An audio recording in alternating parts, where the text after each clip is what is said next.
And we're live. What's going on, brother? How you doing? How you doing? Good. What's Good to happening? be What's on. happening? Definitely. Much. Matt Lane, the Black Bruce Wayne, you know what I'm saying? AKA the real Adam Coleman, teaming up with my man, Alex McElroy. You know what I'm saying? So, Yes, sir. Pastor Alex McElroy, man, I can't leave that pastor part out there, bro. No, it's all good, man.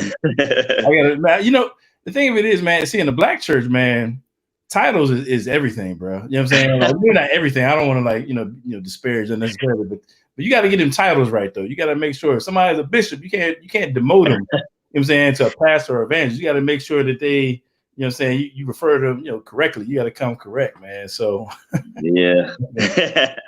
So okay, we got Miss Titus in the building. What's happening? What's happening? All right. Got her in the building. So we got. I can't see how much. Yeah. So here's what I'm gonna try to do. Now we talked about it earlier. Before we kind of really dig in, I'm gonna try to see if I can share this link, and then do like a watch party. You know what I'm saying? Converse Contender was happening. MJ Jackson was happening. Was good. And I've never actually, I've never tried doing that before. I've never tried doing the whole send the link thing. So if anybody knows how to do that, like maybe just put it in the chat right quick. Like give me a quick tutorial, and then we're gonna get started. But I'm trying to figure out where's the link that I would even share. I don't even know. I don't know either. I'm gonna try to do it on my end. Let me see. Yeah, well, you know what? Maybe I could try it from my phone. I didn't even think about that. Yeah, bear with us, y'all. Like, you know, I'm new to the whole, you know, streaming game. You know what I'm saying? I got about like another month that I can use that excuse, and then after that, I can't be messing up. I can't be messing up. So okay, I see myself here. I'm gonna try to share this on Facebook, and then do like a watch party, which I've never done before. But we will see what happens. How y'all feeling out there, man? MJ, Converse Contender, Miss Titus, how y'all feeling? Y'all doing all right? Can y'all hear us okay and all that kind of stuff before we kind of get like really get it in? Give me like a number one, numero uno, if you can hear me. You know. Anybody? Okay. And my next question is going to be: is the picture clear enough to where you can see I haven't had an edge up in a while? That's gonna be my next question. I hope the answer is no. I might have to cut like this light above me off, you know, to make sure I don't be out here looking dusty, man. I can't be doing that. I definitely can't be doing that. Nah, you're good. So I'm sharing this link, and I'm gonna see what happens. I don't even know. We're trying to make some magic right here, man. All right. Clear, crystal clear. Oh, I don't know if that's the audio or that's the video to where you can see my non-edge up. So I'm feeling kind of nervous right now. I'm gonna say it's audio, so I won't be sitting here looking like self-conscious the whole time. So we'll just go with that. We're gonna go with that. Anyway, Alex, let's go ahead and get started, man. How you feeling over there, bro? I'm good, man. How are you? Doing good, man. Doing good. So we've been talking about doing this live for like 3 months, bro. Like for real. We talked about doing this like literally like 3 months ago, dog. You know what I'm saying? Yeah, you had some things going on. Just had a baby. I had some things going on. So, you know, it is what it is. Yeah. So you were on the show before, though. So, I mean, if anybody hasn't checked that out, I mean, definitely go back and check out the Alex McElroy episode on the Tru-ID podcast. D New in the building. What's happening? So yeah, man. So, you know, talk to us a little bit, man. It's been a little while since you was on the Tru-ID podcast, bro. Like, what's been happening with you? Well, it's been a hectic day today, but wait a minute. I don't want to cut you off, but okay. I just got to share this. Right now in the chat room, we have one of the top 3, possibly strong possibility, number 1 lyricist I've ever met in my lifetime, a man by the name of Ant Chambers. You know what I'm saying? We had some stuff, man. Matter of fact, when I put this podcast up, I put this episode up, I might have to post one of our old songs, brother, we did together. My man Anthony Chambers is without question, I'm saying one of the illest lyricists I've ever met in my life. Top 3 okay. all time. You know what I'm saying? So we got a legend. We got a legend in the chat room right now. He might drop bars in the chat. I don't know. Anything can happen. Anything can happen on his YouTube channel. You know what I'm saying? So yes, sir. Shout out to my man Chambers. What's good, Chambers, man? What's happening with you, bro? Oh man. My fault, man. I cut you off, man. I had to acknowledge. Hey, it's all good. I had to do that, man. So let's start over. You know what I'm saying? What's been happening since you was last on the Tru-ID podcast, man? Yeah, so I think we did the last one before my second conference. So I did that conference. I'm working on my next one next year. So I'll give you updates once it's solidified, location and date. But I'm getting my master's right now in apologetics. So that's a lot. But in addition to working, in addition to being a father and a husband and all that, so a couple other part-time jobs, and I'm traveling and speaking, and so it's good stuff. But it's grind, bro. You on that grind, man. So what? Are you in Biola? Is that right? Liberty. Oh, Liberty. Okay, cool. Around here. Yeah, cool. So you said you're getting the master's in apologetics. How far along are you in that? I finished my first semester next week. First 4 classes done.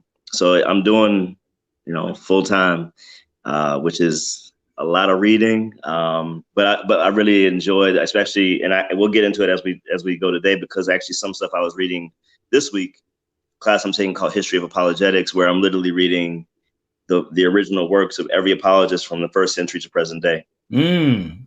Now, not every apologist, but some multiple apologists from every era, from the patristic era to the Middle Ages to so you're going back to like Justin Martyr, Tertullian would fall in that category, maybe. Absolutely, Irenaeus, all of them, and then up to Aquinas, Augustine, Aquinas, Benjamin Warfield, C.S. Lewis, all these different ones. So, it's a lot, but I'm telling you right now, like you digging into Aquinas, I'm telling you straight up, anybody who understands Thomism, hey, hats off. You know what I'm saying? Like, I hear these Thomistic arguments that, so if anybody who's not familiar with Thomism, you have Thomas Aquinas, you know, who's really big. He's big in apologetics anyway, but particularly in the Catholic side of the house. You know what I'm saying?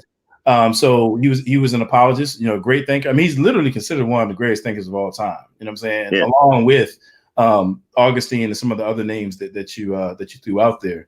But you have Thomism, which is his brand, not brand maybe, but just his kind of way of working through certain theological issues and arguments for the faith and evidence for the existence of God and things like that. It's very complex. It's a lot of moving parts. You know what I'm saying? So I say to anybody, people ask me all the time, like, what do I think about Thomism? I'm like, honestly, I don't know if I'm smart enough to really even agree or disagree. I don't know if the argument's well enough to do that. That's not even the hardest one, though, man.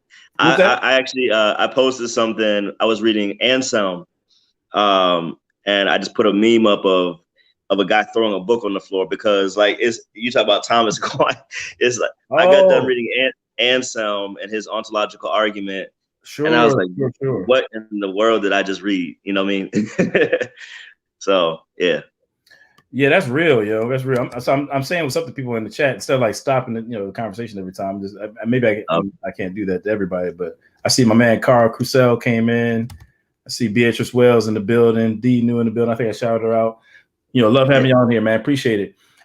So yeah, Anselm, ontological argument, it makes sense to me. You know what I'm saying? I know there's some objections out there that, I don't see the strength of him, but I think his ontological argument is pretty powerful, but it's a lot of great stuff out there, man. You definitely digging in the crates, man. Definitely digging in the crates. Yeah. So at this point, I guess you're still pretty early in the game, but is there anything that you've kind of come across, in your studies thus far, kind of going back to the OGs of apologetics? Is there anything that you've come across that's kind of maybe changed your perspective on arguments that you had been using for the existence of God, or has any kind of like broadened your understanding, anything like that?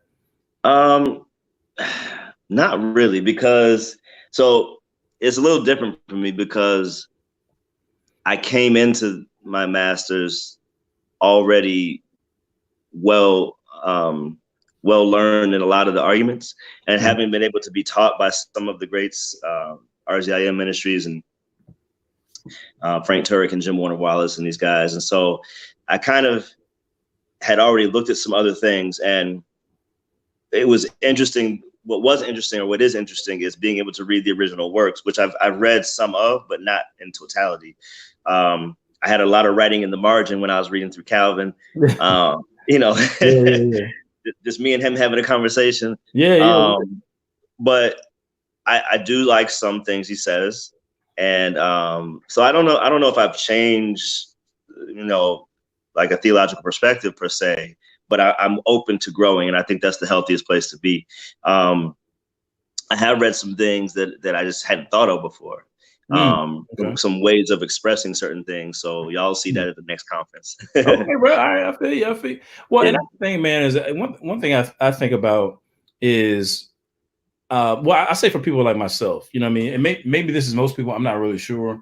But like when you really discover apologetics, or the light bulb comes on, maybe you're aware of it, but the light bulb comes on, shout out to David Harris, what's happening. When that light bulb comes on, that there's all these different defenses of the faith, I guess, like, depending on where your starting point is, I think a lot of times it's going to determine the approach that you take to apologetics. So if you start out, maybe studying some precepts, if that's your first encounter, then I think sometimes that's going to kind of steer you. Or if you start out with William Lane Craig, or if you start out with Robert Zacharias, it's going to kind of, steer your path in terms of how you, engage, apologetics. But I think what's cool has been my experience. Like, I think you kind of have that thing where you just like really dive in and you just eating up everything, what I mean? Like a buffet type of situation. And then after a while, you're able to kind of sit back and you kind of have a better view of what's out there. And you can then start to kind of like piece together, the puzzle of your overall apologetics perspective. I'm saying, how you understand the biblical worldview. You know what I'm saying? What arguments you tend to, get into and things like that. So I think I encourage people, I'm saying, don't get hung up. Now, I agree, Converse contender. I do think that the modal ontological arguments, and I assume you mean referring to Alvin Plantinga. And that's the version of it that I'm most familiar with. You know what I'm saying? But so I think that's what he's referring to. But yeah, I agree that that's a more sound version. Anyway, I encourage people to really just, dive in and just kind of take advantage of all the resources out there. And even if you come across arguments for God's existence or just different perspectives that you disagree with, you still end up enhancing your overall perspective, and you're able to kind of really sharpen, those critical thinking skills, I think. Absolutely. One of the things I tell people all the time is, especially as a starting point when I'm either giving a talk or starting the Q&A section, especially, is when Jesus was asked, what's the greatest commandment? He said, to love the Lord your God with all your heart, your soul, and your mind. And how do we do that? Now, if he's given us a mind to use, and and some of us, the way our mind works, we're not comfortable in the quote unquote typical worship service, at least not only that, we can have that, but it can't just be that. And so how do we engage our mind? And as we're going to talk about today, why must we? Because there's people out there in the world, there's people in your sphere of influence, there's people in your family, at your job, there's people everywhere. They're thinking these things through on the opposite spectrum of God altogether. So one thing I've been really into reading is the internal, we'll call them debates, between different apologists of different eras, and how some were more, we don't need, when the age of reason and rational came up, they were like, well, we don't need that. We just need the Holy Spirit. And we see some of that today, right? It's the same debate. It's just 400 years later.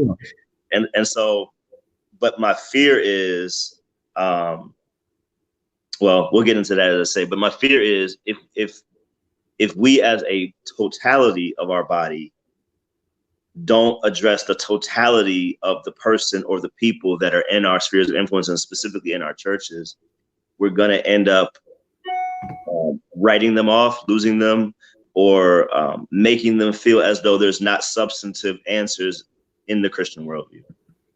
Oh, all right. Yeah, I definitely want to get back into that. I'm actually trying to bring up this picture here. But before I do that, man, shout out to my man Chambers.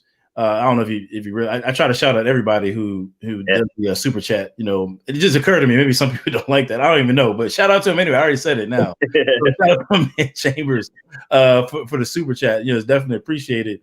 Your boy is broke, y'all. You know what I'm saying? I need that diaper money, man. I might just start doing like them 8-hour lives. You know what I'm saying? Like they do in the concert community, man. You know, let me stop. I'm joking. That was a joke. that was a joke. God is good. Anyway, I'm trying to bring up this photo because I was just at my parents' crib for Thanksgiving, and I released here we go. I released a video not too long ago where I was talking about the first apologetics book like my dad I ever had, that my dad gave me. Let me see if I can share my screen right quick because I got a picture of it. Let me see. And bring y'all into my childhood a little bit. Mm-hmm. See. Boom. Here we go. Can y'all see that? I think they can see that. Mm-hmm.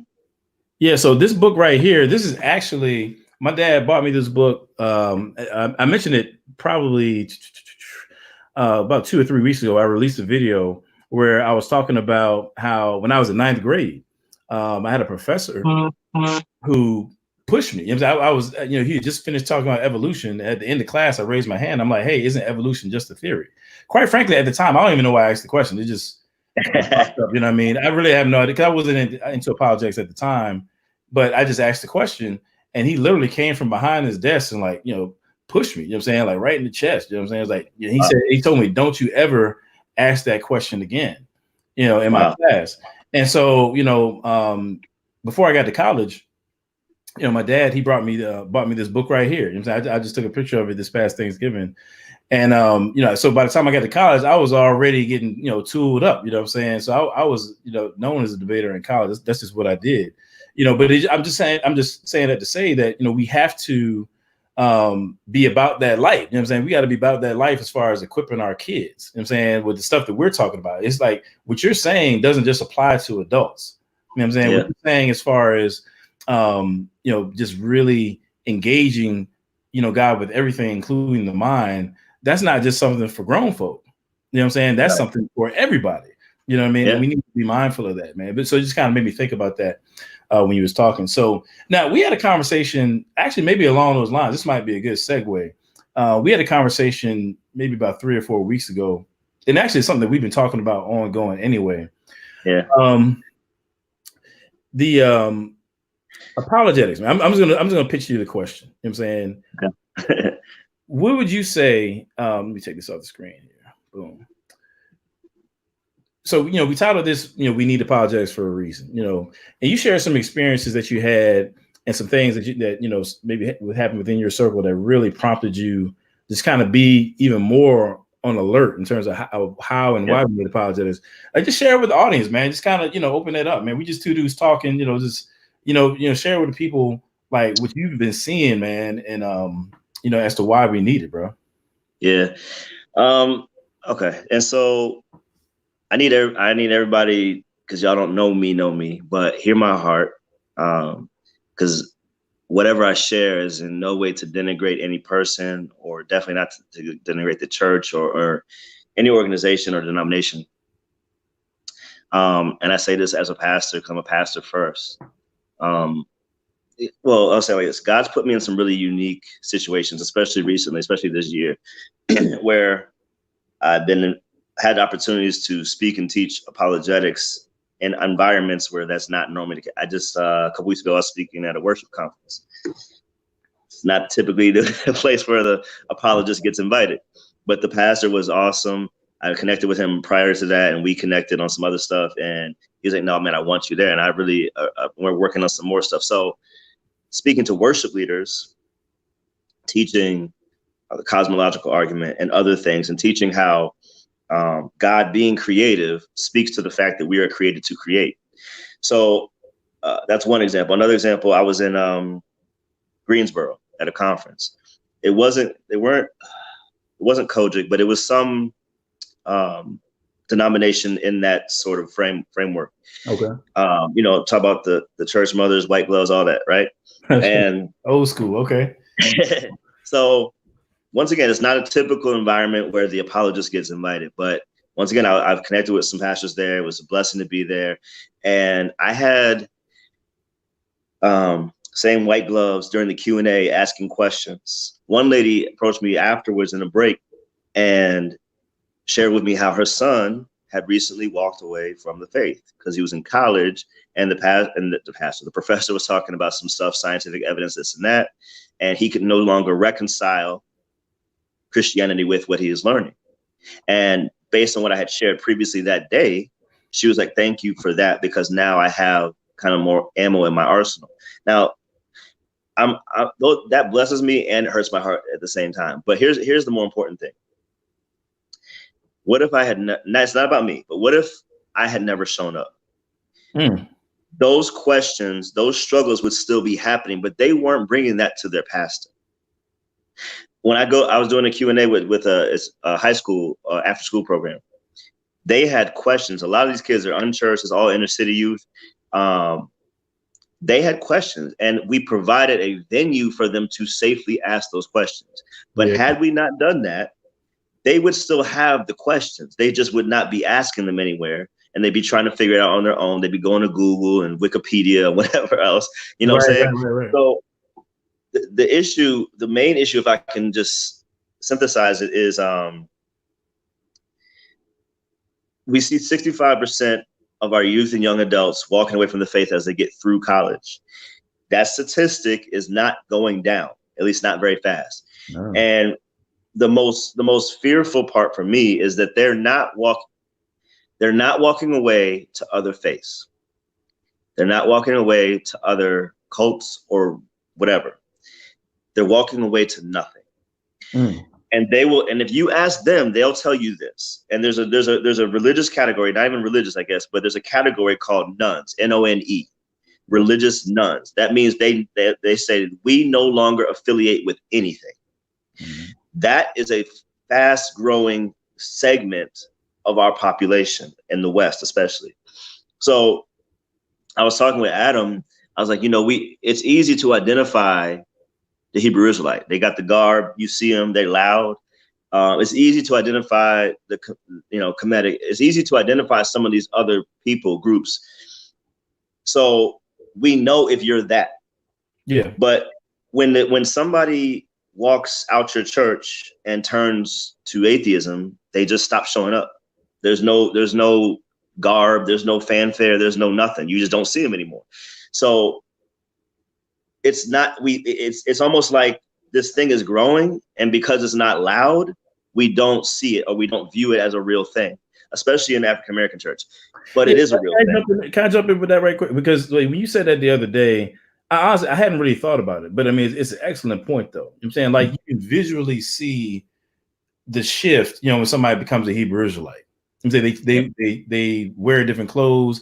Typically, it's the same. It's going to be something similar with Kemetics and Moors. I'm saying maybe slightly less so Kemetics, but it's going to be something similar with these other ethnocentric groups. But the Black atheists, I'm saying, and I'm being specific with that for a reason, because I think people are still under this old school impression that we don't get down like that. Yes, we do. Yeah.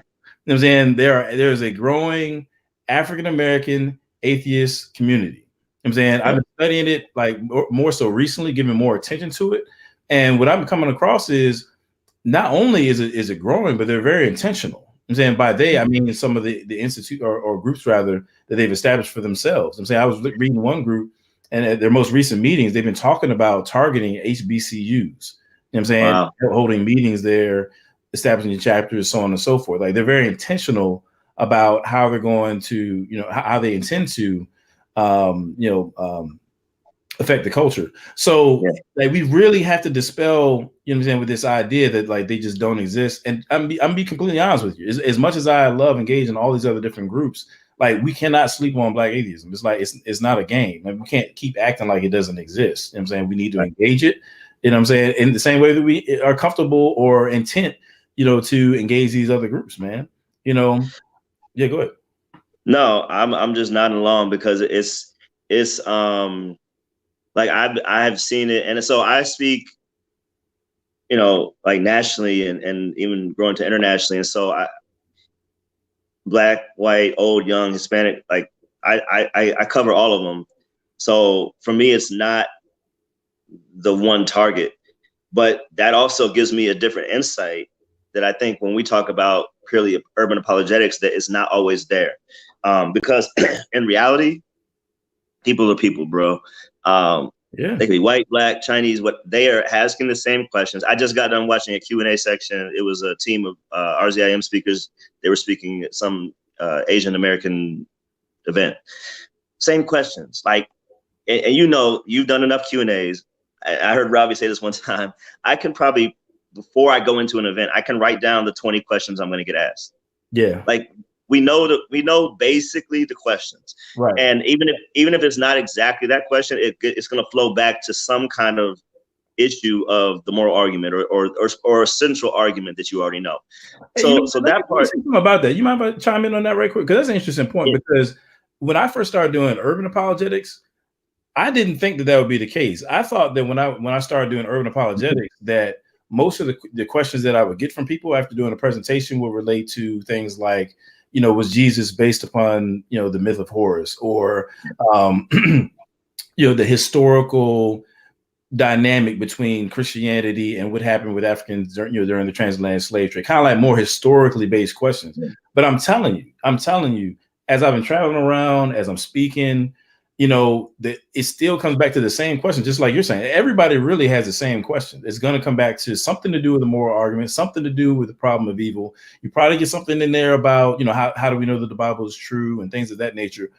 But it really is the case. I mean, you know, people are really, for the most part, asking all the same questions with a few, you know, differences thrown in here and there. But, you know, people are people, like you said. Yeah. And so I think on both sides now, and I don't know who all was watching, but whatever your ethnic background is, we have to realize that we have to major on the majors. So let's find where we agree. So, okay, there's Calvinism, Arminianism. I'm not gonna get into that right now. I'm just saying those are two sides, but they both believe in God. They both believe in the centrality of the gospel of Christ. So let's start there. And then if we branch out, we branch out, but let's branch out internally.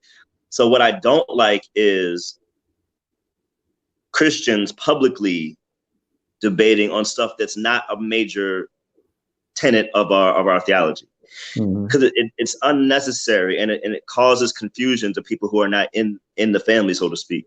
You know, some stuff you talk about in the household, right? It's true. Some stuff you don't. I just got invited, and we're trying to figure out a date and a location. An atheist reached out to me. He wants to do a debate, and I don't really debate because I don't feel it's the best method. But I called him. We talked on the phone for about an hour. He's a really nice guy. I think it actually would be a good one. So I'm considering this one. What hurts me is part of what got him. He was a Christian. Part of what got him veering in the other direction was he started reading Calvin, and it made him start thinking things. Then he started rereading his Bible, and eventually he slowly, and there was no one there to kind of reel him back. And so he went his own way. I had an opportunity to meet Bart Ehrman a month ago or 2 months ago. And talk in the picture. And talk to him a little bit. Nice guy. And so even as Christians, we got to stop talking about this dude like he's the devil. He knows he probably knows his Bible better than most Christians. So let's get off this like just denigrate everybody bandwagon, and let's examine, because I believe that this truth that we believe in is so strong it can stand up to any test. What it really shows when we knock the person down, it becomes an ad hominem argument, and that really shows that you're not as confident in your position as you say you are. True. And that's not their problem, that's your problem. So for me, I'm like, okay, what is he saying? Is there any merit to it? And the crazy thing is, after he got done talking, he said, but nothing I said should cause you, if you are a Christian and want to believe one, stay one, nothing I said should make you stop being one. So even he admits that he simply is making a note or a career out of the fact that he's noticed certain discrepancies, scribal errors, whatever you want to call them. Okay, let's look at those. Let's see if they are what they are. But even at the end of that, does it take away completely the foundation of your faith? And the answer is no. So we don't. But this goes back to where we started. Now, I'm not saying everyone has to go get their master's or everyone has to go get trained, but I am saying, and I've been using this kind of like I don't know, slogan. Apologetics is not optional. That's not my opinion. That is what the Bible says. So even the people, the Christians who have said to me or said to others of us, right? I'm sure you've heard it, that we don't need this. We just need to let the Holy Spirit get them, right? We just they just need to come to church. They just need to read their Bible. Okay, let's say that's the case. If the word of God is the word of God, it's God breathed, then that means everything in it should be obeyed or adhered to, right? Yeah. Well, in the same text that they're talking about, it says that we should engage in apologetics. 1 Peter 3:15 says, always be ready to give a defense. Right. Give an apologia. That's where it comes from. Peter, chief disciple. So we see all the scriptures in Paul that he reasoned, that they were trying to persuade, that we see all that in the text. Don't follow vain philosophies. So all of this is in that same text that you're saying that they just need to get in that text. But that text is going to tell them that you need to engage in apologetics. So it's a circular thing. Right. So we all need to step our game up. Well, I agree. And that's the thing is, like, one thing I don't want to see happen, because what's happening it's a really exciting time to be an apologist. It's a really exciting time to be an urban apologist. You got people, got platforms coming up all the time. More people dropping stuff from their YouTube channel. It's really cool to see. You know what I'm saying? It's good to see the church responding. What I don't want to see is that those who maybe don't have the kind of time, or it's just not their thing to do something like start a podcast or whatever. Yeah, we don't want those folks to fall back and be like, let everybody else do it, like do the work. No, don't do it. The only reason I'm doing what I'm doing is because my hope is that I can give you something to learn from my podcast or this session right here, so that you can go use it, go out and do the work. That's the whole point. I'm just the funnel. That's all this is. That's all this is. You know what I'm saying? I mean, I tell them all the time, it's I'm not like some super genius or something like that. It's not like I'm omniscient and I just sit around in my corner or in my room all day, just like dream up apologetic argument. No, I read stuff, I study, and then I pass it on. You know what I'm saying? Because this thing has to become, it's a part of discipleship. That's really what it is. It's an aspect of discipleship. And I think part of the problem is that we take apologetics because it's so new to us, maybe, that we compartmentalize it somewhere else in our life, as opposed to understanding it as being part of the discipleship process. I'm saying you're coming to understand more about God, more about the world he created, more about how things work and how to articulate it to others. It's part of discipleship. That is a great point. We got to do a whole nother show just on that. Right. Because I'm a huge believer in discipleship. The reason we left, part of the reason, I was at a church for a long time, a large church, and no animosity, no issues there, but we started a house church. And I've been in youth ministry, 15 years now, but we're huge believers in discipleship. Right. When I say discipleship, I mean life on life. Like, I had kids spending the weekend, like they're here, they're part of the family. So that's the type of discipleship I see modeled by Jesus. Now, the reason I bring that up is I know as a grown folks, we can't really do that with every person. Yeah, of course. Yeah. But here's what is important about it is I believe the best way to engage in apologetics is relational. Mm-hmm. So for you, for me, for people that do this kind of full time, I love going to speak, but I also kind of sometimes don't, because when I get done, I can't disciple those people anymore. Right. So I hope I've left enough of the deposit with the pastor, with the church, so that they continue the conversation. But the best way, like you said, is I need to pull one or two close and let's talk this out. Let's walk through. And it's not going to be every question answered that day. It's a journey. Right. There's people that I've been discipling for years, in the faith and out the faith. And so they get to see not just the answers you give, but the life you live. And that's ultimately going to be the best apologetic, because you can say all the right answers, but if your life doesn't ultimately match it, they're still not gonna vibe with it. So we have to engage relationally. But I think sometimes people are scared because they're like, well, what if they ask me this? What if they ask me this? But I think you actually have a better way to get off the hook in that situation. When you're up speaking, they assume you know everything. Right. But if you're relating to somebody, connecting with them, and you don't know, you be like, yo, I'll holler at you tomorrow. I'll get you the answer tomorrow. It's not that big a deal. Yeah. So I don't think it's anything to fear. I think it's actually a better situation for you. Well, you know what, too, and I think it's actually like safer that way. If you are going to engage in public ministry as apologists or whatever, it is safer that way to make sure that you're in real relationship with other people. Now, for me, it's easy because, you know, I'm married. I'm saying, like, when I hop on here on lives and stuff, I'm Scott Lane to y'all. I'm Adam Coleman to y'all, the apologists. To my wife, I'm just Jarrell. You know what I'm saying? She calls me by my middle name. She don't even do the whole government name. She goes straight to that middle name. She calls me Jarrell. You know what I mean? So, you know, like I get home today, I know I got to do this live. I'm like, babe, I'm about to do this live at 5:30.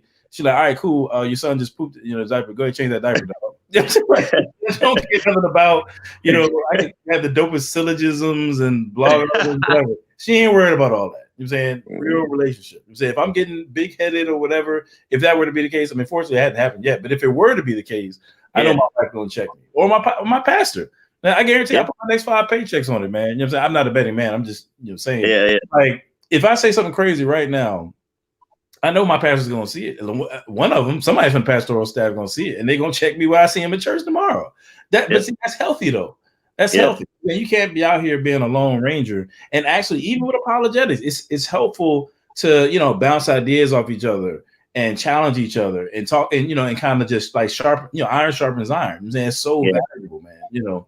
So that being said, I know we was planning on being here for an hour, so I kind of want to transition to, you know, the next point we wanted to get to, which actually kind of goes along with what I just said. You know, you're a sharp brother, you know what I'm saying? And, you know, sometimes we just kick it, you know, in terms of apologetic stuff. And so anyway, you know, to kind of give a little context, just taking a hard left here, give a little context. I was in New York a couple months ago.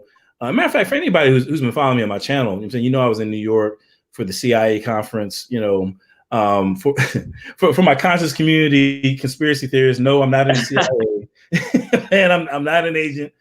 The CIA is an apologetics conference through Cross-Examine Ministries. Just to clarify, I don't even know what the CIA stands for, but I mean, I know it's Cross-Examine Ministries. You know what I'm saying? Cross-Examine Instructors Academy. They Cross-Examine Instructors Academy. It's a bunch of apologists get together and learn how to be better apologists. Anyway, I was in New York for that with Frank Turek. Shout out to him. Shout out to my man Jorge Gill. We had the whole squad: Vocab, David Woods, Sam Shaboon, John McCrae. We was all just out there wilding out. BK apologists. Anyway, Tim Fox. And so, you know, I was out there, and one of the things that we had the opportunity to do is give a presentation, you know, just to kind of so people could critique what you do and all that kind of stuff. And so I gave a presentation on a version of the moral argument for God's existence that really centers on human value. You know, so essentially the idea is that, you know, if God doesn't exist, then objective human value doesn't exist. But, you know, step 2, objective human value exists, therefore it follows that God exists. That's kind of like the basic version that I was presenting on. And so I was chopping it up with my man, you know, Alex, about a week or so before. And you was hitting on some dope points, man, as far as like, you know, revolving around that argument. So I just want to give you a chance to, you know, just dive into a little bit, just like share a little bit about that, man. Like, you know, I thought it was fascinating. Yeah, I gave a talk last month at a conference, and it was kind of centered around this.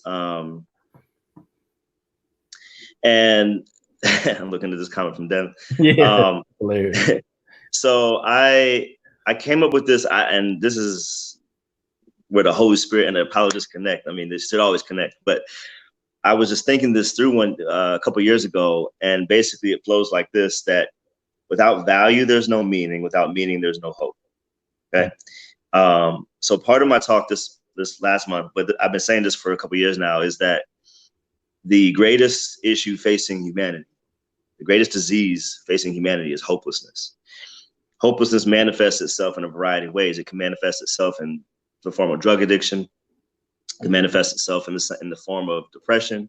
It can manifest itself in the form of living a life that reeks of homelessness and hopelessness, and you end up living a life and doing things that hopeless people do. And it may seem as though you're having fun. That's why it's kind of hard to always see, because there's a lot of people in the world like, I ain't hopeless, but why are you doing the things you're doing? And what is it like when you lay your head on the pillow at night? So that's a whole nother conversation. But anyway. No, that's a great point. I'm not going to get hung up on it, but yeah, you're right. Because sometimes in the moment, doing something out of hopelessness can momentarily feel pretty good. You know what I'm saying? It's like what that scripture says. Oh man, I'm gonna mess it up. Sin is fun for a season, but in it's destruction, that kind of thing. But yeah, go ahead. Yeah. And so with this, not really a syllogism, but it's close, is that the springboard is value. Okay. So let's say, I always use this example. Let's say I go to the store. I play basketball, so I go to the store. I'm gonna get some new Kobe's. And they say it's $100. And I say, cool. If they would have said it's $1,000 for the shoes, I'm like, it's not worth that much. Like, fam, he not even paying for what? I'm paying $1,000 for some Kobe's. Like, right. Tired, dog. Like, so, yeah. So as a purchaser, I am one half of the people that gets to determine or help determine the rate at which a product should be sold. Okay. We all are doing this. We just had Black Friday, right? So there's only two people can determine the value of a product, either the creator of that product or the purchaser of the product. Okay. So why is this important? Because only in a Christian worldview are the purchaser and the creator the same person. We have been redeemed. We've been bought back at a price by who? By our creator, which also means that only in a Christian worldview can we even begin to talk about such things as intrinsic human value, inherent self-worth. That means not self-referencing. That means reference from a transcendent source. Because here's the thing: in order for human value to be objective, it has to be given by something outside of humans. That would mean there has to be something or someone who transcends humanity. Nothing gives value to itself. I know we got a lot of self-important people in the world, but that's not how value works. Even the money in your pocket right now, I don't care if it has a 5 on it or 100. It's just a piece of paper until the government gives it value. Right. Value can never be self-ascribed. It must always be ascribed from an external source. The only external source viable or in a position, an objective position, to impute humans with value has to be God. If you remove God from that equation, then none of us has objective value. We have the value as much as we choose to give ourselves or as much as we choose to give other people. That may be pragmatically viable, but it's not objectively true. But the thing about it is everyone believes we have objective value. Even when people take life, they do so understanding that they have to hide it because they're doing something they know that is inherently wrong. And so this is where sometimes atheists will veer that, well, I don't know God, but I know right from I believe you. And the Bible believes you too. Romans chapter 2, 14 and 15 says the moral law is written on each of our hearts. God didn't leave it up to chance. So you can not know God and still know that murder is wrong. Let's go back even further. When Cain killed Abel, there was no law yet. It was still wrong to kill Abel. So for Christians, let's not make it where you need to know God so that you can be a better, more moral person. You should be better, but that's not really, I think, the best interest point with the argument. Nor is it completely accurate with what we're trying to say. Because there's a lot of atheists who are good people who do good things. Right. The point is this: it's not that you have to know God to be good. It's that such a thing as good cannot exist if such a person as God does not exist. That's the issue. The thing that we talk about or classify as quote unquote good can't be an actual thing if there is no actual God. So I was writing something. I don't know if people on here are familiar with Euthyphro's dilemma. Sure, yeah. It's a false dilemma, but it basically goes like this. And Plato was kind of writing this about Socrates, his mentor, or with reference to him. So Euthyphro's dilemma is, is something good because God wills it, or does God will it because it's good? So if something is good because God wills it, then good becomes arbitrary. It's just whatever God wants to do, he just calls it good, but it might actually be bad. Okay. Or does God will it because it's good? Then that puts God in the subordinate position. I mean, that makes good supersede God, which means God becomes almost, non-essential. Yeah. But it's a false dilemma, right? There's a trilemma, and the trilemma part is usually left out. And Dr. William Lane Craig does a great job explaining this as well. The third option that was not included by Plato is God wills it because he is good. See, there has to be a foundation or a source in which to root goodness. And then once again, if we remove God from the equation, you're free to do that. But then you have to have something else better than God to put there. So back to the beginning, without value, which must always be ascribed externally, then life has no meaning. If Richard Dawkins is right, and we're just dancing to the tune of our DNA, right, what value is there in that? Like, we're just random sets of molecules, and okay, great. Then we have no more value than a tree. You can't get there. But if there's no value, then life has no meaning. And once you come to the conclusion life has no meaning, you live a hopeless life. Man, that's tough. It's so many different directions we could go there, man. There's a lot of things I want to touch on.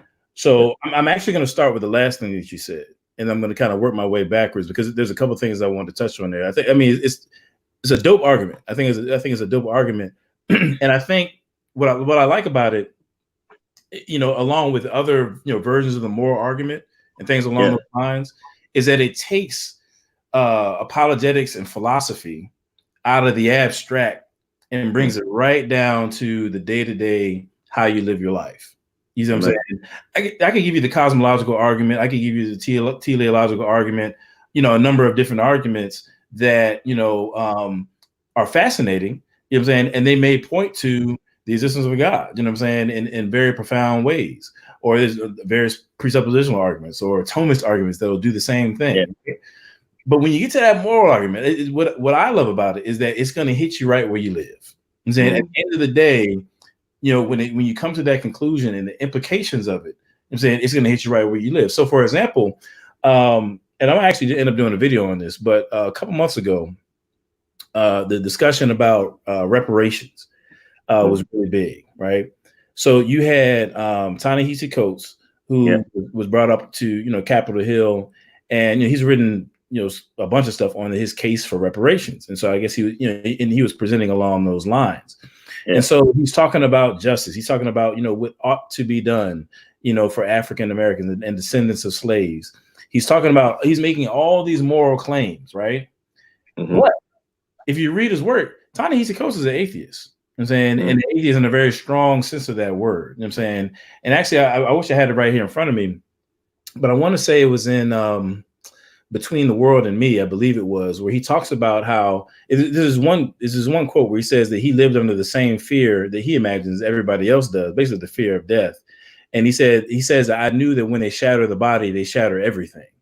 I'm saying he's taking it that this physical body is all that there is to who we are, And he talks a great deal about hopelessness actually in his work. You know what I'm saying? Like if you listen to him talk, part of his understanding of what he calls Black atheism revolves around battling this grappling with despair.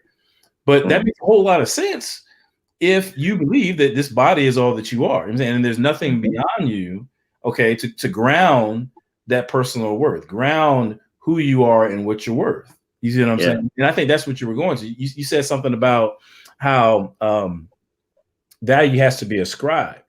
You know what I'm saying? We can give ourselves value. Of course, we can value ourselves.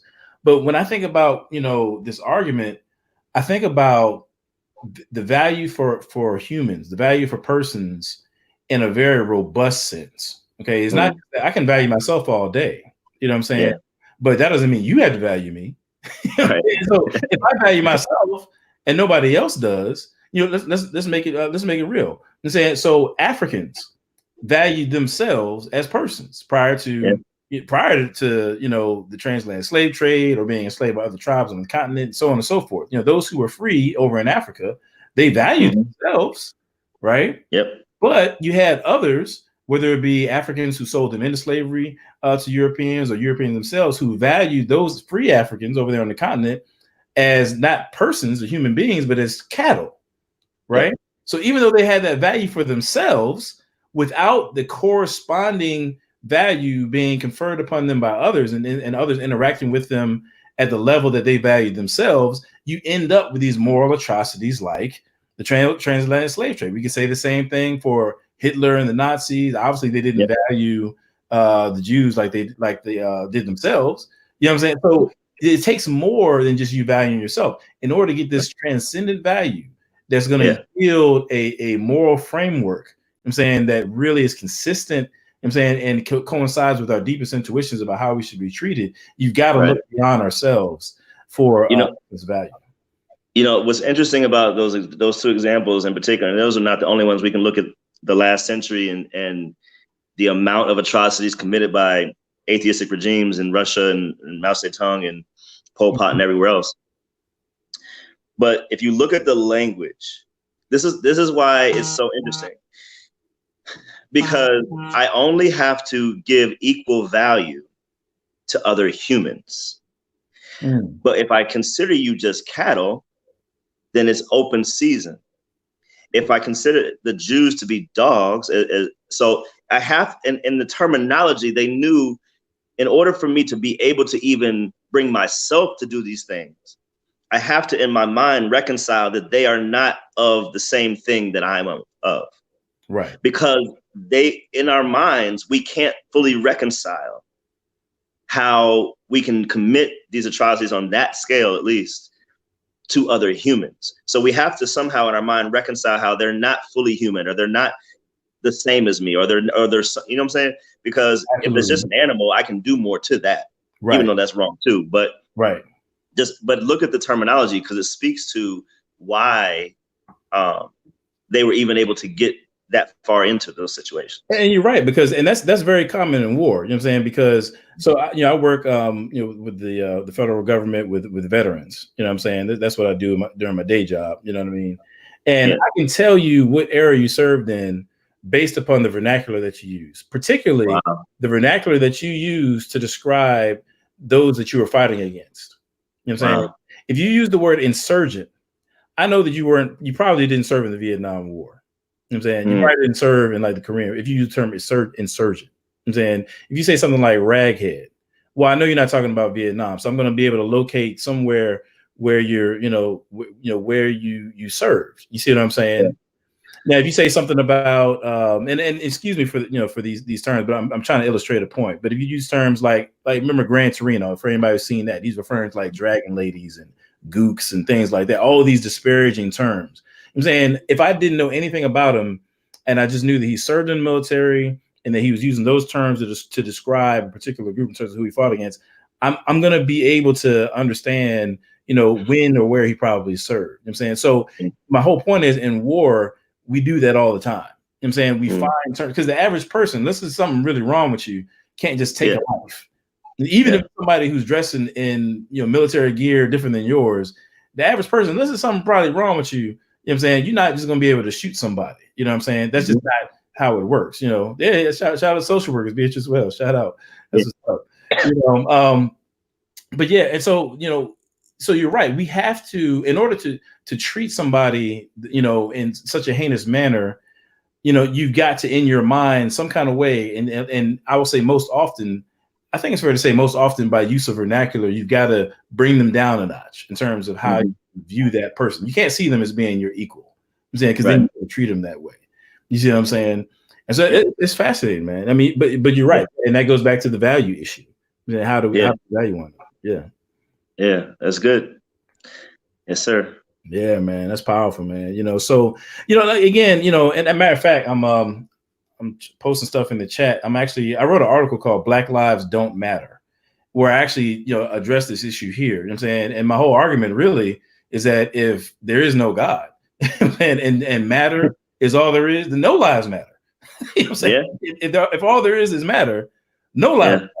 You know what I'm saying? So people think about, the types of movements, justice movements, justice related movements that are making these moral claims, right? Like Black Lives Matter. So much of it seems that what they stand for, from what I understand, certainly doesn't coincide with the Christian worldview. There's no doubt about that. You know what I mean? But if they want to boot God out of the picture, in any way, shape, or form, they're also going to pull the rug from under the very moral claims upon which their movement stands in the first place. Yeah, there's a lot of and this is why we all have to be kind of junior apologists, because at some point, and I tell people this all the time, especially when you're talking to a lot of atheists, not all of them, but at some point in their talk or in their conversation, they're going to make a self-refuting statement. You just have to spot it. And so, for example, they'll say something like, God was wrong for this. Okay. So you're basically saying, like, God exists and I hate him. Which one you want to pick here? Like, either you're atheist and he doesn't exist, or you're just judging him for being immoral, but he is the source from which morality must flow if he does exist. Mm-hmm. So it's possible then we maybe with our finite minds need to reassess. Maybe he knows something we don't know, or maybe he thinks a little wiser than we think, and then go from that more humble standpoint and say, let me try to figure this out. But to say, so I'm writing a paper right now about how evil proves the existence of God, not disproves. Mm-hmm. And so taking a little bit from C.S. Lewis and a lot from several other places, even from Calvin and from Pascal. I was reading some of his works as well. And the way that this can be sometimes become self-refuting, because the biggest issue, like I said, we talk about those 20 questions, right? Yeah. At some point, you're going to get a question about evil, pain, and suffering. Oh, right? Yeah, of course. Yeah. So, and all of those are connected. And it's really humbly and honestly, it is one of the toughest questions for me to answer, not intellectually, but it's tough because usually whoever's asking it is asking it on the heels of some kind of pain or suffering or in the process thereof. And so and this is where my pastor's heart comes back in, that first, and I'll take a lot of those. I'm like, hey, let's talk afterwards, because I don't want to just make this all about the head. I want to be able to hug you and say what I got to say. But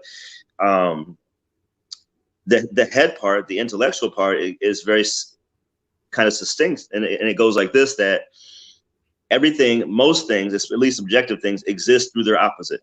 So we know what left is because we know what right is. We know what up is because we know what down is, right? So whenever you say that there is such a thing as objective evil, most people are ready to agree on that part. We all agree murder is wrong, rape is wrong, okay? Yeah. Atheist, Christian, Buddhist, we all agree on that. Okay, fine. If there is an objective evil, you're presupposing that there is such a thing as objective good. If you're presupposing that, then you also are presupposing that there is a moral law in existence by which we can differentiate between the good and evil. But if you do that, you have to include the moral lawgiver, who is God, because you can't have a random law. Once again, it has to come from some source. So we're right back where we started. But what they will often do is simply say, this is evil. There can't be God because this is evil, or this is God's evil, or whatever. But you have to look at the totality of the argument, or look at what's not being said, but actually is being said. So C.S. Lewis said, and I was trying to find out where this quote is from today, but C.S. Lewis said, the shadow proves the sunshine. So you can have a sunshine with no shadow, but you can never have a shadow with no sunshine or light, right? Frank Turek says it like this: if you take the rust out of the car, you have a better car. If you take the car out of the rust, you have nothing. So I say it like this: evil is essentially good gone bad. Interesting. It is the aberration of the perfection. The perfection is good. That's the starting point. The only way we know what evil is because it is so far from the starting point. But that presupposes there is a starting point.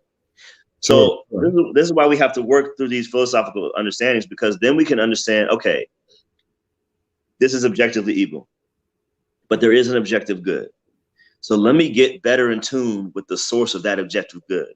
And if humanity did that, we would see a huge decline in evil, We would see people come into Christ. We would see things in this world begin to shift. But if we only want to argue from one side of the equation, we're never going to reach the destination. Yeah, and it's very interesting what you said. So I agree, because one move that people will make would be to say something like, okay, well, yeah, maybe we don't need a lawgiver. You mean like certain laws, like the law of gravity, that's just a description of how things are. It doesn't have a lawgiver, or the law of lift or something like that. Like these certain mathematical or laws in physics. And I think that's because they fundamentally, there's a fundamental difference between those kinds of laws that are descriptive versus the moral law, which you're talking about, which is prescriptive. I'm saying descriptive laws simply describe something that's occurring or will likely occur, right? Prescriptive laws, as in moral oughts, things that you ought to do or ought not to do, that's not necessarily about what is occurring. It's about what should happen, right? And then it becomes, okay, well, how do you have that should? If something should happen, you know what I'm saying, then that points to there being some intentions, you know what I'm saying, behind the moral law. There's somebody who intends for things to go a certain way in terms of, with respect to how we treat one another, what we do in the world, right? It's pretty hard to have intentions without there being some sort of mind behind it. I don't know how something mindless, can have intentions, unless you want to talk about robots, but then they were created by things that do have minds. So anyway, it's interesting. It's a very poor understanding, I think, of intentionality. You know what I'm saying? It suggests that you can have intentions without there being a mind of some sort that has something to say about what we do or what we don't do. But then the other side is too, some people will say, well, maybe there isn't an objective morality. Maybe it's just all subjective. It's just whatever you believe, or whatever we agree upon corporately, collectively, that's what it is. I think you run into problems with that as well. Absolutely. And I'm gonna say something controversial. This may sound crazy. So I'm just gonna preface it by saying that it sounds crazy. I guarantee you, somebody's gonna take me out of context. When when I say this, and probably create some meme or video about it. But if you think about it, if atheism, and by atheism I mean like in a really strong sense, like something like naturalism, God doesn't exist, and the only thing we have is the natural world. And let's say that they also couple that with this notion that, okay, whatever is best for the majority, or whatever the collective agrees on, that's what's good, and that's the kind of subjective good we ought to be abiding by. Well, if that's true, then slavery was right. Slavery, it was right to enslave Africans. If that model of morality is true, what I'm saying? Because when you think about it, African Americans, we're like, if we were our own nation, we would be the wealthiest African nation in the world. You know what I'm saying? So those descendants of slaves, turned out relatively good as compared to some other people in the world. America is balling out of control right now, at least materially. You know what I'm saying? We give a bunch of aid. We do a lot of things, worldwide. I mean, America does a lot of good. So, I guess that slave labor went to good use. If I were an atheist, if I were a nationalist, being African American, I would have to say that on balance, maybe some good came out of slavery. I'm saying? But clearly that's wrong. Obviously that's wrong. Obviously it's wrong. No matter what kind of gains come down the road, clearly anybody who's thinking clearly understands that it's wrong to subjugate and brutalize people for the sake of any sort of gain. And that's absolutely unnecessary, unjustifiably so. You see what I'm saying? So that's my whole point. So these worldviews matter. Your framework of morality matters. Now, in the Christian worldview, there is no justification, you know what I'm saying, for the transatlantic slave trade. You ought not to treat people as if they're animals. That's just, we're all made in the image of God. You know what I'm saying? But when you abandon that, and you take on some of these other ways of understanding morality that are ultimately false, then you end up with these terrible conclusions, you know what I'm saying, that don't jive with our deepest intuitions. We know it ain't right. You know what I'm saying, to get over on people and treat them like, like livestock. You know what I'm saying, but if you follow some of these worldviews and models morality to their logical conclusion, you have to concede that. You know what I'm saying? You do. That something's wrong with the worldview. If you have to concede that should tell you that something's wrong. And I think what you said is a point where some people jump off, because they'll say, they don't take it to the logical conclusion of the worldview. They take it to their own logical conclusion. So they're like, I'm not going to do that. I would never do that. I would never kill somebody. I would never. Okay. But if morality is not objective and it's just, your truth is your truth, all this type of stuff, are you willing to concede that to the other 7 billion people on the planet? See, like, you can't have it just for you and your moral standard is good and you're good and you're a good person. You may be. But if that's the way morality is determined, are you willing to concede that standard to everybody else, to the Hitlers of the world, to the slave trade? Like, are you willing to concede that? And my answer would be, you probably aren't. The funny thing, don't do this, y'all. Don't do this. When somebody says that there is no morality, it's just all a matter of opinion, just slap them. Just kidding. Because everybody believes it's wrong for you to do something to them. It's always wrong. It's always evil for you to do something hurtful to me. I don't care about all these other people, but if you do it to me, it's evil, right? People, they're not thinking it all the way. Some people aren't thinking it all the way through. That either there is one uniform objective moral standard, or it's all subjective. That's the choices. Right. If it's all subjective, just be understanding that you're conceding the same, not just the same standard, but the same ability, or I should say, you're assuming that everyone on the earth has the same ability to properly determine right from wrong. Right. Some people might just be a little off. Well, a lot of people are. I can tell you, I'm telling you, there's a lot of people, more than you might think. That's a little bit off. I'm telling you, I believe it, man. But now check this. It's something that just occurred to me too. So, like, another thing is too, if your model for morality is not grounded in, if it doesn't flow from the biblical worldview, and the reason why I phrase it that way is because I believe the biblical worldview is true. I think it's the most coherent, consistent way to look at the world. And when you get off from that, then you start running into problems. Now, with respect to morality, one of the problems I think you run into when you diverge from the biblical worldview is that, like, now remember back in the day, I don't know if you were a video gamer. I was a video game guy back in the day. Okay. Now, used to be able to do things. Well, I guess you still can, like on Madden or NBA 2K, you can create a player, right? Now, I don't know how they do it now, but it used to be you would have so many points that you could put in one area, like speed or agility or strength, stuff like that. But if you put more in one category, you had to take away from it in another category. So you couldn't have a guy who was 100% strong, 100% fast, and 100% in all the categories. Maybe they don't do it that way now, but that's how it used to be. Or, I'm about to go super nerd right here, but our RPGs, I'm saying, like, Final Fantasy and some of the old Zelda joints, it was the same way. I'm saying there's going to be a trade-off in terms of how you could attribute points, to your character. You strengthen them in one area, but it's going to lower them in the other. Now, it's the same way when it comes to moral frameworks. Okay. Now, from the biblical perspective, I've really, shout out to my man Tim Stratton, because I've been thinking more about this. But there's a particular way to understand what you were talking about earlier in terms of God being the foundation of good. It's called purpose theory. And, theologians and philosophers look at that and understand the relation between, God and goodness. They are one and the same, but how that plays out, there's a particular way of looking at that called purpose theory. I'm not going to get into it right now. But one of the outworkings of that is that, God is love. We see that in scripture. And when we look at the world that he created, the interaction between people or in his creation hinge upon love. They ought to, love should be the fuel of our interaction between one another and between us and the world that God created and between us and him.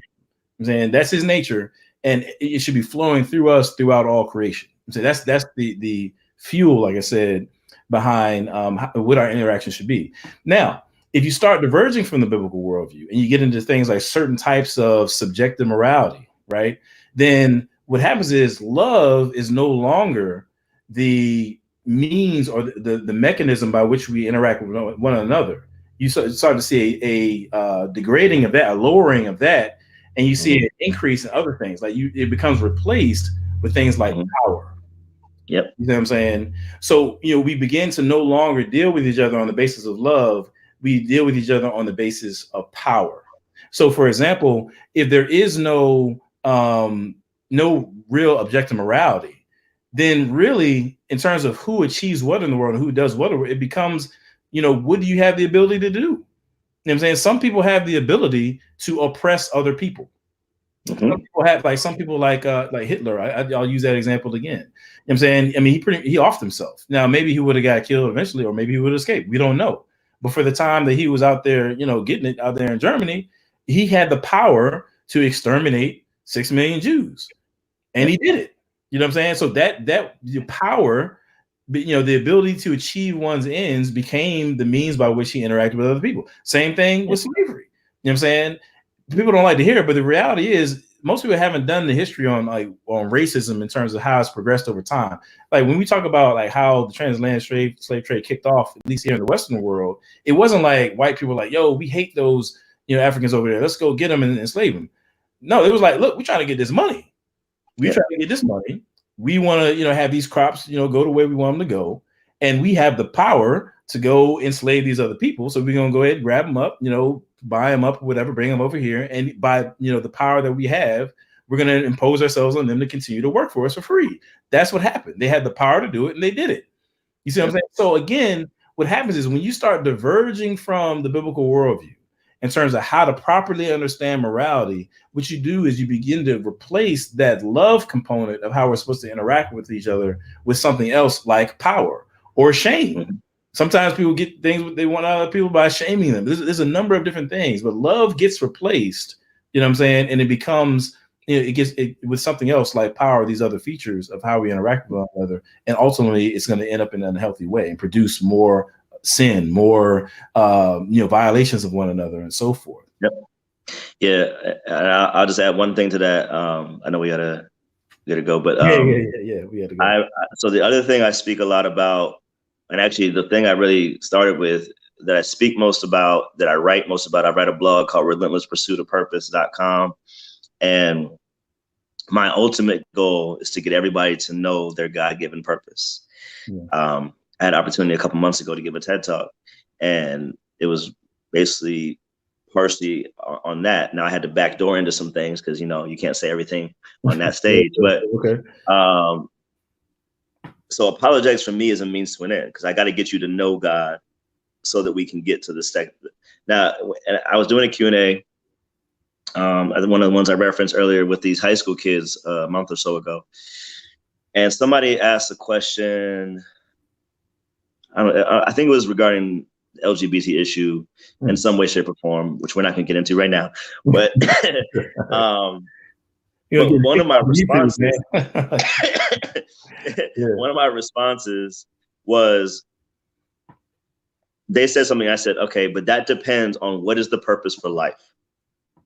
And I said, what is the purpose for life? Until we answer that question, we can never determine what action is right or wrong. When Dr. Miles Monroe said this, when purpose is not known, abuse is inevitable. When you do not know the purpose for something, you will abuse that thing. I give this example a lot of times when I speak about, I was trying to change a battery in one of my kids' toys, and I didn't feel like going downstairs to get the screwdriver. And I used a butter knife.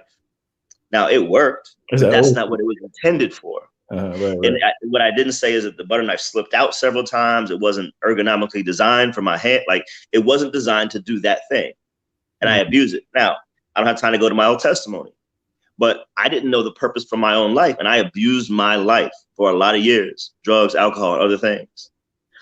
It wasn't until I'd understood and discovered the purpose for my life that things began to shift and I began to live with purpose. So I tell everybody, you're created on purpose with a purpose, but that's only true if there's a creator, right? Yeah. So back to where you started,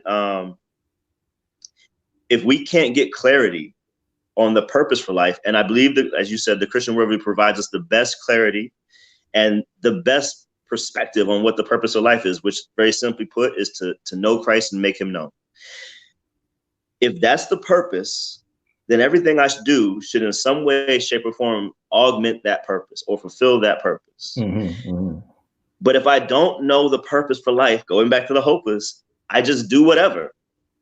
And that ultimately leads to hopelessness, because this world thinks that freedom means no boundaries. That's not true. I think I have a quote by either Tim Keller or JP Morgan, one of those guys.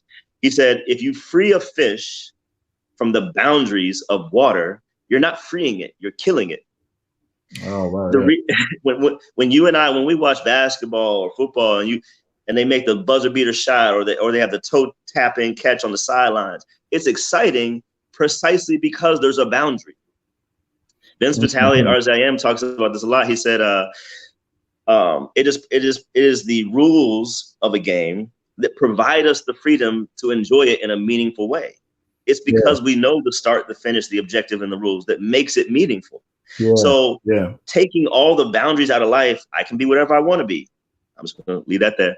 All the stuff we're getting into is because we don't know the ultimate purpose for life. And like you said, once you remove the central purpose, you have to make one up. And we're not good at that. Right. I just put a quote up on the screen of Brother Askia Jones said the same thing you were saying. He's talking about how people run from God's sovereignty. Oh, wait, actually, I put the wrong one up. Oops. Or wait.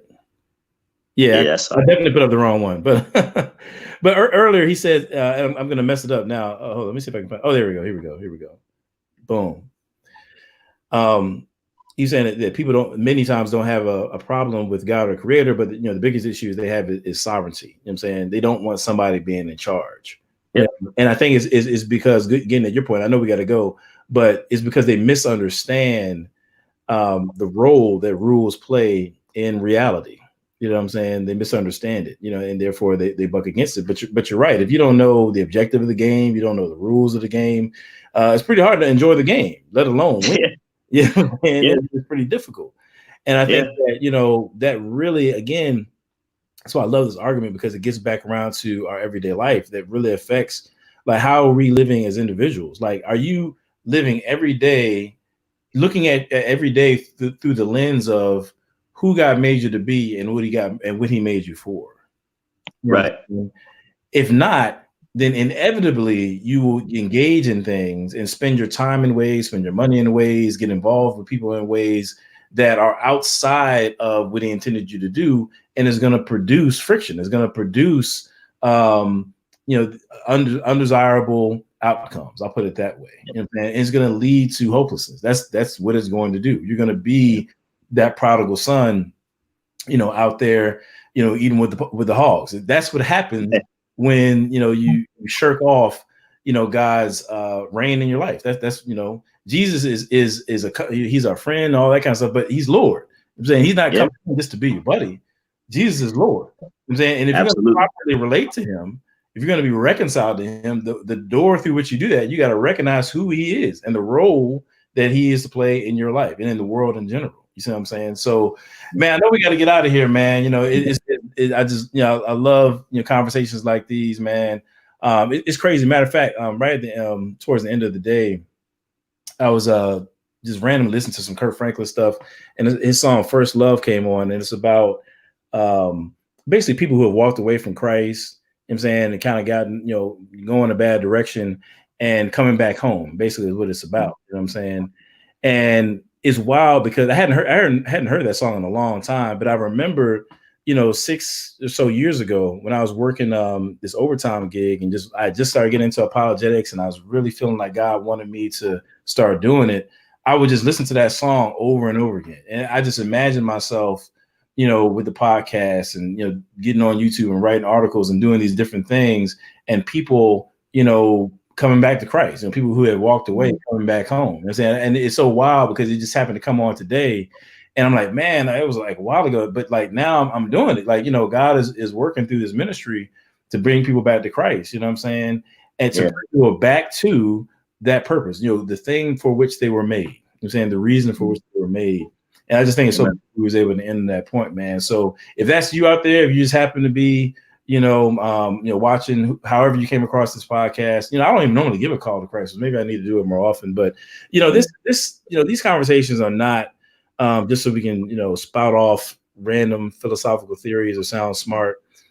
This is really about, what my man Alex was talking about. This is about people coming to know Christ. This is about people coming to relationship with him and living according to the way that he created us to do. And that only happens through the cross, through acknowledging him as Lord, confessing that he rose from the grave, man. You know what I'm saying? That's repenting. That it comes through repentance, So if you have any questions about that, I just feel, led, and I just feel compelled to do this, right now. Hit me up. I'm gonna put my email in the chat right now. Tru-ID TRUID 07 at gmail.com. So I'm putting it in the chat right now for anybody who wants to hit me up and maybe wants to take that step. This is like literally the first time I've ever done that. I don't mean this to be gimmicky in any sort of way.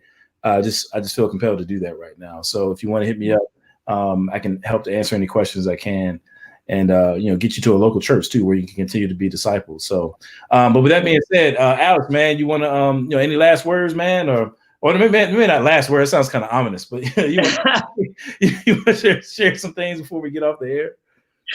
No, man, I could do this all day. So okay. Let me hold back.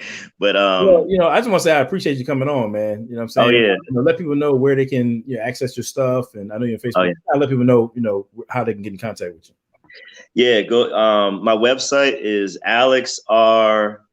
McElroy McElroy.com. I don't know if I can put it in there or not, but I don't know. Maybe you can put it in. I can't type it. It's not. Okay, you said Alex. Alex R. McElroy McElroy.com. And then Twitter and Instagram is Alex R. McElroy. Facebook, just my name, Alex. So yeah, find me wherever. Feel free to message me as well. Oh, let me say this too. If there's any pastors or any people, any churches watching this right now, we provide workshops, apologetics workshops that churches host.